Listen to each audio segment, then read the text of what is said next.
after you're done drinking, you can go live. I can go live. Yes, you can. Welcome to the Gospel According to Kinison. And I am your host. I am your man, Bill Kinison. And I'm happy to be here this morning. And excited about what God's doing. And I just look forward to teaching you every Sunday. I look forward to it. One of these days, I'm going to hit you up for a raise. And I want you to remember, all this time I haven't said anything. Good morning, Don and Cheryl Morin, Anthony Golden. All right. Derek Kustra, Joe Sumter. He says it's a happy rainy Sunday there. We've got sunshine. Well, this is beautiful, and I think Santa Claus came down our road here this morning. Yeah. Jack Friedman says, don't forget to like and subscribe to the Gospel According to Kinison YouTube page. YouTube. Kimberly Moore, good morning. Sharon Stein, happy Sunday. Kimberly, Derek Kustra, good morning again. Jerry Nicholson. Oh, Jerry, he's a good guy, him and his family. Well, they're all good people. They're all good people. Why is my voice messed up this morning? I don't know. Kimberly Or is it Moore, me? Kimberly Moore says, where is the animated sleigh? He didn't get to it, Kimberly. I was going to, Kimberly. And Sherry said we're already 3 minutes late. But I was going to. Okay, preach to him, brother. Yeah, preach to him, brother. Thank you. After belittling me in front of the multitudes. Good morning, Danny James and Mark and Susie Phillips. Yep. Mark and Susie. They got the life up there, Sherry. It looks like it. You know, I don't want to hear anybody talk about how They are. they left California and everything, how rough it is. No, they have the life. They retired and now they're playing. That's right. And they're doing a good job of it. And I miss them. I miss Mark and Susie both. We got to see them on the cruise. Mm-hmm. And that was so enjoyable. So enjoyable to see everyone. All right. I love to call your name, Sharon. I love everybody. And it's just wonderful to be able to call your names. Who? Sharon Stein said she loves it when I call her name. Oh, okay. All right. Well, good morning, Sharon, and I hope Stan's with you. And Mark and Susie said, yep.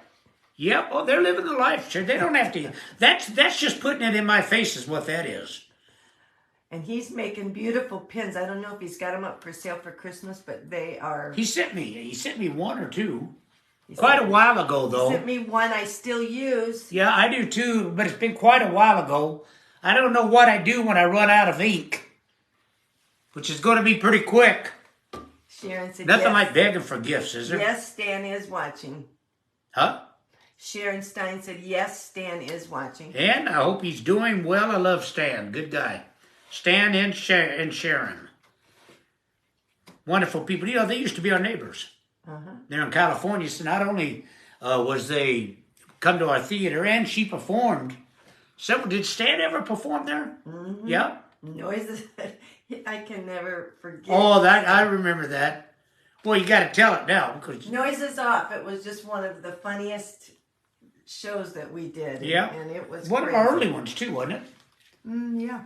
Yeah, I think it was one of our early shows we did there. Anyhow, wonderful people. I got a message this morning that Zach Godwin, which I don't know if you know or remember him. He was Eddie Van Halen's guitar tech for a long, long time, and that's how I got to know him. And he was struck by a hit-and-run driver last night, and lost his life. And I believe, from what they said, he has a little child, and we want to remember Zach and his family and his friends, many friends. Want to remember them in prayer this morning. And you better pray for my throat. For some reason, I don't know why, all of a sudden, I get to do this program, and it just went away. But we're going to do the best we can. And if we can't do it, we'll just quit. I come from a long line of quitters. No, you'll keep going. Oh, you think I will? You have such a nice, bright, Christmassy tie. Yes, I do, because it's getting to be Christmas time. Yes. And we were talking about our program, because that's on Sunday this year. Christmas. And maybe we can just have them spend Christmas with us. Happy birthday, Kimberly. Boy, that went over big, all right. Yes, we'll spend Yeah, Christmas. thank you. Well, Thank you. I have to yell at their names as soon as I see That's it. Kimberly Eisenberg, by the way. Yes. That it's her birthday, not Kimberly Moore. Kimberly, I love both of them. Both of them beautiful ladies. Make Beautiful sure Mike ladies. takes you out and spends lots of money on you today, Kimberly. He's got it. He's got it. Just kiss up to him a little bit. He'll do anything for you. Jack Friedman, Marcy, and they just got boosted. Well, good for you. Just got boosted. Steve Lindsay is watching. Well, you know what, Sherry? I listen to everybody. Darren Bunch. I listen to everybody. No, don't go like that. I Yeah. listen to everybody. Yes. You and I, we got Mom, her vaccinations, both of them, and we got ours. And then I got COVID twice after I got the vaccinations. I'm ready to preach on something different this morning. But anyway, Preach. but we're still here. Yeah, preach. Preach. Well, I want to start off with, is there anything else you want to cover before we get going? No, go ahead. I won't interrupt you. Well, you can interrupt any time. I think they like you hearing your voice better than mine, especially. Good morning, Michael Palmer. Okay. Michael Palmer, all right. Diana Lee, good morning. Diana Lee. Billy Lee said he's going to start writing again. Her son, I didn't know he quit writing, but he's got a gift from God. That's a talent. And I sent him a message that he should write and sing. He's a good performer. Yes. All right. I want to... cooperate and get whatever Mike has got for you. She said he's trying, but she's not cooperating. And I said she needs to cooperate and be blessed and receive all of the good things. How come I couldn't get a woman like this? Preach. Oh, yeah.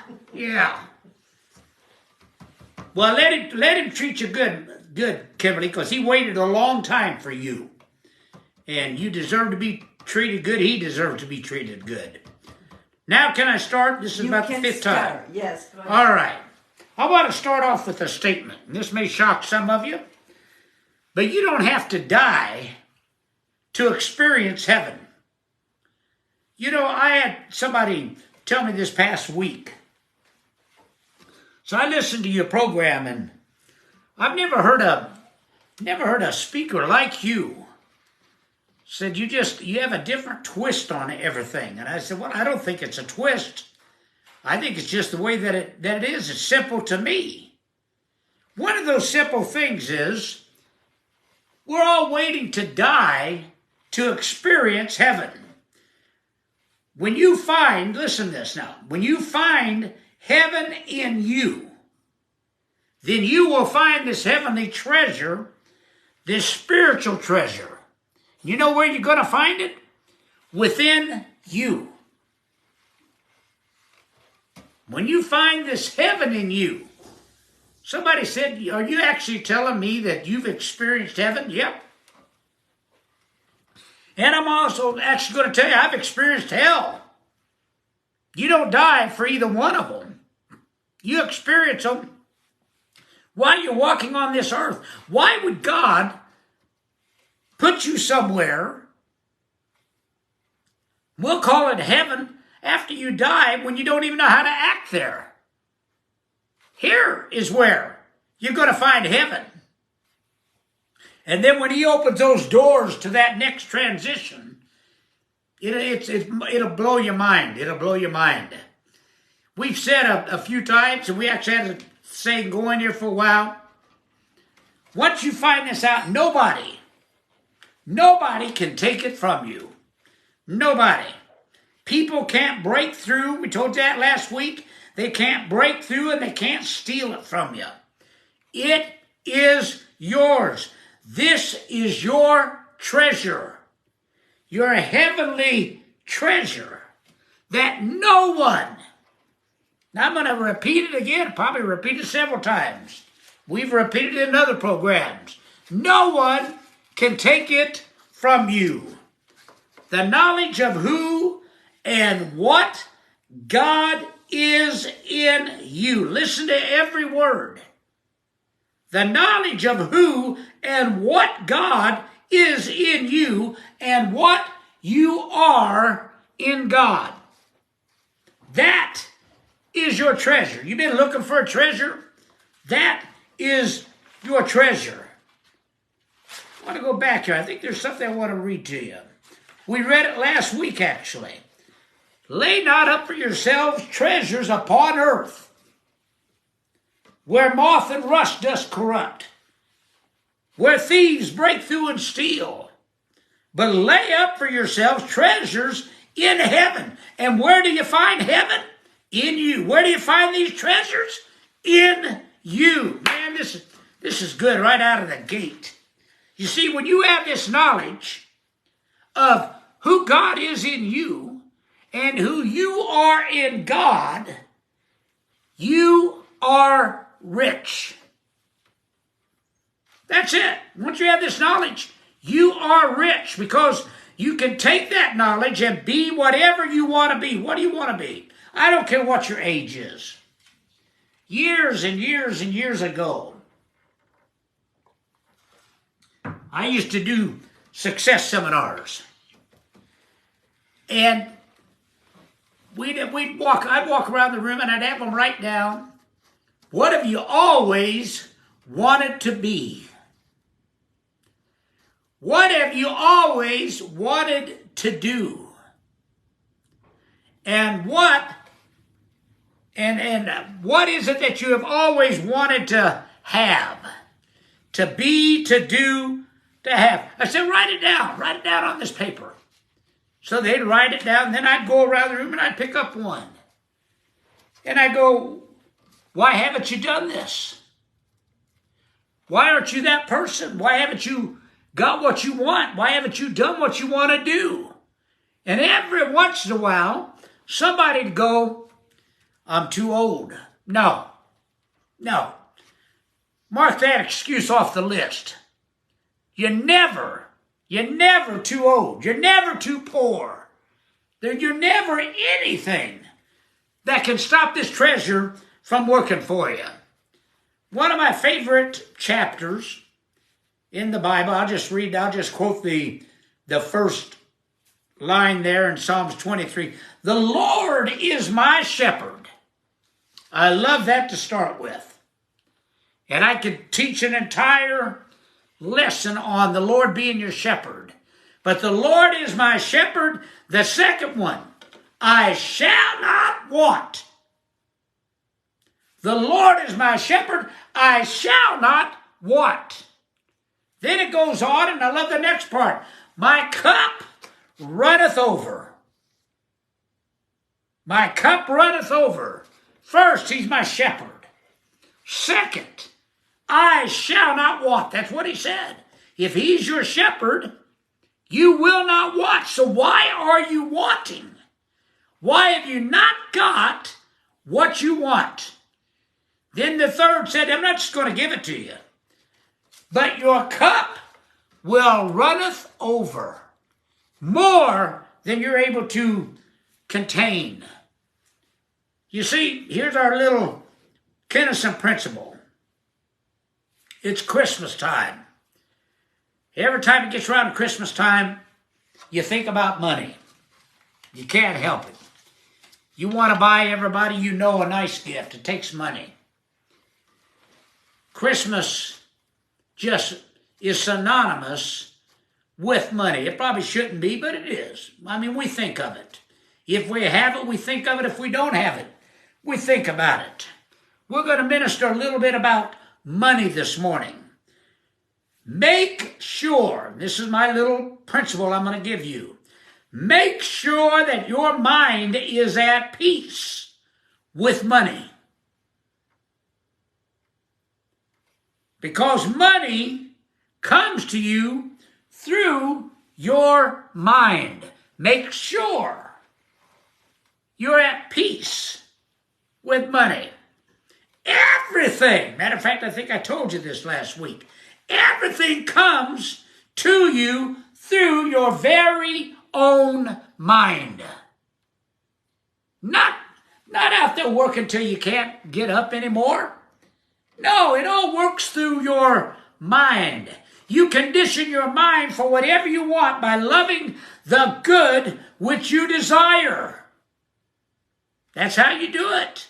I know this is plain. I know it's hard sometimes if you're brand new to jump in and go, well, what about God and what about this and what about that? It's all intertwined. I want to make this crystal clear. This crystal clear for you. If you really want to have a good experience of money, listen, you have to learn how to love money positively and correctly. You really want to have a good experience? That's what you have to do. I want to say this again. I'm going to spend some time on it because this is a touchy area. This is where religious people especially lose out with the money thing. We want to make excuses for not having it rather than how to have it.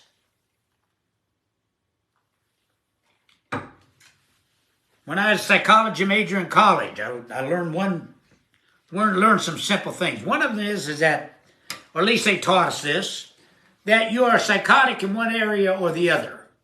Either it's everybody else's fault or it's all your fault. And that is where your psychosis is. Now, some of us, it's everybody else's fault that we don't have what we want to have. It's everybody else's fault that we don't have money.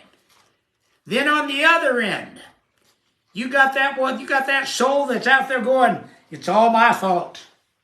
It's all my fault. Well, we're going to change that today. I want to change that. You have to love the good which you desire. You have to love it. It has to burn in you. Whatever you desire. If you really want a balanced, successful relationship with one, you have to learn to love money positively, and I keep putting that in there, positively and correctly. Now, what you notice in a lot of my affirmations about money, I'm always careful to say, I do not serve money. Money serves me. Let me repeat it. I do not serve money. Money serves me. Once you start craving money, that's where what they call evil comes in. Once you start serving money, craving it so bad you serve it. No, that's where the evil comes in. As a matter of fact, once you start serving anything, that's where the evil comes in. Everything should be loved in its place.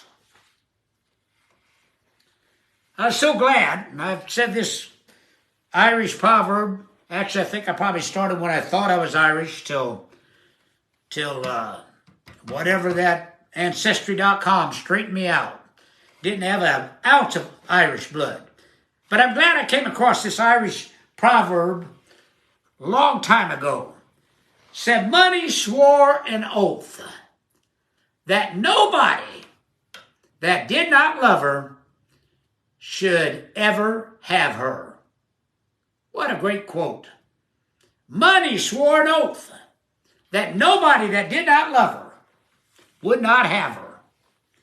Now, we've had this pumped into us with religion especially. Money is bad. Money is the root of all evil. We don't want money. And who has taught that to us? Religion. And who has most of the money in the world? Religion. While they were telling you that, they were also telling you to give abundantly what you have to religion. But yet they don't want you to come to a place that you have peace with having money. But you have to come to that place. If you don't have peace with money, you're just going to have more money troubles. You're just going to have it. You're going to sit there and think of every reason you can't have it. And because you're doing that, you can't have it. There's the slightest subconscious feeling that maybe money is dirty. You ever heard that? Maybe you shouldn't have much of it. Have you ever heard that? Money will now and it will always oblige your attitude. Whatever attitude you have towards money, your money's going to oblige it. Religious people have such hang-ups about money that in some religious orders, they take what they call a vow of poverty. Well, you know, and I know we covered some of this last week, but I want to cover it again. I grew up with people getting up and testifying very proudly that I'm poor for Christ's sake. You don't have to be poor for Christ's sake. You can be rich for Christ's sake. That's completely up to you. How can a child of the infinite God have lack? Do you know who you are? You are a son and a child and a daughter of God. How can I make this any more plain? You are his seed, just as much so as you are the seed of an earthly father. You are the seed of God. How can you have lack? What makes you think that God would like his children to have lack? Oh, come on, folks. Come on, you know what I'm talking about.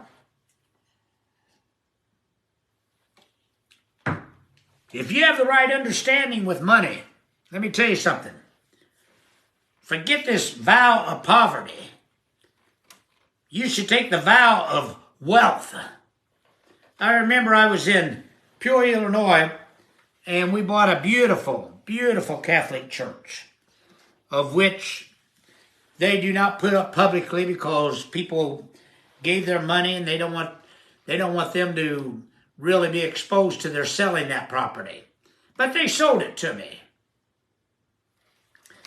And I thought it was interesting that when they sold it to me, I actually bought it from the bishop, Bishop O'Rourke. It was in his name. Then I found out that everything in his district, or whatever you want to call that, is actually in his name. But he took an oath of poverty. I remember I wanted to buy some more property. Well, he didn't know we was going to be as successful as we were in buying the church. I wanted to buy the convent next door and the school. And no, I'm not selling you 1 inch more property. And the reason was we had black people that came to our church. And he very plainly told me we've never had a black member in that church. And we didn't know you was going to have a black church. So we're not selling you anything more. And this priest or this bishop that took an oath of poverty, the phone rang. He answered the phone, and the local Cadillac dealer told him that his new Cadillac had just come in and was available for pickup. This is a man that had taken an oath of poverty. Why don't we just quit messing with all this hypocrisy and call it what it is? It's good to have an oath of wealth. It's good to have that. I don't know about you, but I'm going to tell you this morning, I told you last week, I swear I'm through with poverty. I'm done with it. Now, be sure to keep your money balanced. That relationship with your money, keep balanced. You must let money know point blank that you love it and that you understand what the relationship is. And you must get to the point where money loves you. Money has an attitude. Money loves you. You got to get to that point. You love money. Money loves you. You're going to have it. And when your mind is really money conditioned, that's when it all happens for you. You must get to that point where money loves you and just won't stay away from you. Let me give you a little example. Have you ever noticed that when you're in a good mood and things are going well for you, money just comes your way? It just comes your way. If you're a gambler, you go to Vegas when you feel like that and you win. It just comes your way when you have that attitude. Every time you look around, here comes more money. That's how I try to live my life. The more you use it, the more it comes. Great for Christmas time. The more you enjoy it, the more it comes. When living in California, I noticed how everything costs more. That's the reason I moved to God's country. I think when I saw the price of gas when I moved here 2 years ago was $1.39, then I understood God's country. Anyway, when I saw the increases there in California, my intellect started to grumble. Started having bad thoughts. Then I reminded the intellect, remember what you teach. Instead of grumbling about the prices, say, I give thanks for money to buy whatever I desire. Used to be, years ago, I used to say whatever I need. No, I want more than I need. I want my desires met. I want you to start learning to enjoy your money, even in the smallest ways. Whenever you use money, if it's to get on the bus or on the subway, whatever it is, enjoy it. Enjoy money. And not simply just in big ways. Enjoy everything about it. Some of you say, I'm just waiting to get a whole lot of money. I'm saving up. Then I'm going to do this and that and the other. Enjoy the small things. Enjoy some of the small things. Start right now enjoying your money in many little ways. I've seen people live their life and barely get by because they're saving for when they retire. Then when they get to retirement age, they find out they can't retire. Then when they finally have to retire, now they've got to really worry and budget their money so they don't run out of the money. Enjoy your money. It's an endless supply. Enjoy. Start right now. If you learn to enjoy money, you establish a love affair with money, and then money will love you. Why does money not like us? Because we don't like money. Hallelujah. Is that what you're saying? Well, you could have come out about 20 minutes ago. I feel like I'm talking in a tunnel here. But we're talking about money, Sherry. I hear you. I've been listening. I hear you. You love money. Oh, yeah. I know you can hear me from the other end of the house. I can't hear you standing next to me, but you can hear me. But it's Christmas time. I don't care how hard you work. If you have the poverty idea in your mind, you're never going to get out of poverty. You'll never have enough money to meet your needs. You're never going to accept the idea of substance. You must accept the idea of prosperity. My cup runneth over. That's what David said.